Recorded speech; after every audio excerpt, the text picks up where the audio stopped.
Good morning friends. पिछली video में हम लोग किसी भी एक स्ट्रेट लाइन के रेस्पेक्ट में कोई एक पॉइंट का इमेज कैसे होता है और एक्चुअल ऑब्जेक्ट पॉइंट से उस इमेज पॉइंट का जो डिस्टेंस है उसे कैसे निकाला जा सकता है, इसके बारे में हम लोगों ने डिटेल्स में डिस्कस किया था और दो प्रॉब्लम किए। तो आज का टॉपिक रहेगा slope of a line equally inclined to to given lines. मतलब यहाँ पर एक लाइन दिया गया है L1 जो एक दूसरे लाइन है L2 यहाँ पर, और एक तीसरा लाइन है L3। अब L3 जो लाइन है वो अपने एक्स एक्सिस के पॉजिटिव डायरेक्शन के साथ θ2 एंगल क्रिएट करता है। L1 जो है वो θ एंगल क्रिएट करता है और L2 जो लाइन है वो θ1 एंगल क्रिएट करता है। अब L2 line and L1 line के बीच जो इंटरमीडिएट एंगल है वो है φ2 and L1 angle and L3 angle के बीच जो इंटरमीडिएट एंगल है वो है φ1। तो इसे हम लोग O और A, B एंड C से डिनोट करें और यहाँ पर हम लोग एक P पॉइंट ले लेते हैं। तो यहाँ से हम लोगों को निकालना पड़ेगा कि इस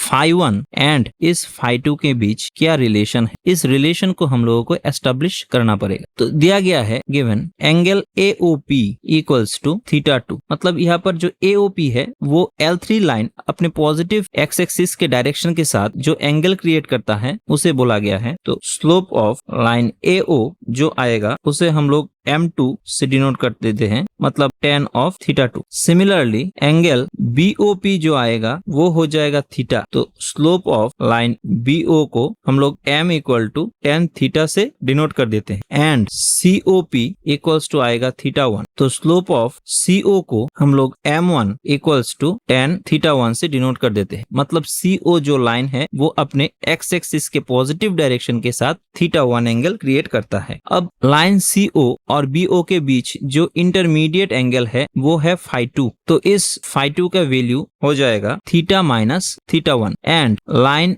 BO एंड लाइन AO के बीच जो इंटरमीडिएट एंगल है वो है φ1 और ये हो जाएगा θ2 माइनस θ। तो अब यहाँ पर बोला गया है slope of a line equally inclined to the given lines. मतलब इस L1 लाइन का जो स्लोप है इसे निकालना होगा जहां पर ये L1 line L2 line and L3 line के साथ सेम इंक्लाइनेशन पर सिचुएटेड। तो यहाँ से tan φ2 ले ले तो हो जाएगा tan θ माइनस θ1। तो इसे लिख सकते हैं tan θ minus tan θ1 by 1 plus tan θ into tan θ1 और यहाँ पर φ1 ले ले तो हो जाएगा tan θ2 minus θ equals to tan φ1 tan θ2 minus tan θ by 1 plus tan θ2 into tan θ। तो यहाँ से tan θ को लिख सकते हैं m माइनस tan θ1 को m1 1 plus m into m1 और यहाँ से tan θ2 को m2 minus m by 1 plus m2 into m। अब यहाँ पर बोला गया है कि ये जो लाइन है L1 वो इस L2 एंड L3 लाइन के साथ सेम इंक्लाइनेशन पर है। मतलब φ1 एंड φ2 का जो वैल्यू आएगा वो इक्वल हो जाएगा। तो यहाँ से हम लोग लिख सकते हैं tan φ1 इक्वल्स टू tan φ2 हो जाएगा। अब tan φ1 एंड φ2 का वैल्यू को अगर हम यहाँ पर पुट कर दे तो हो जाएगा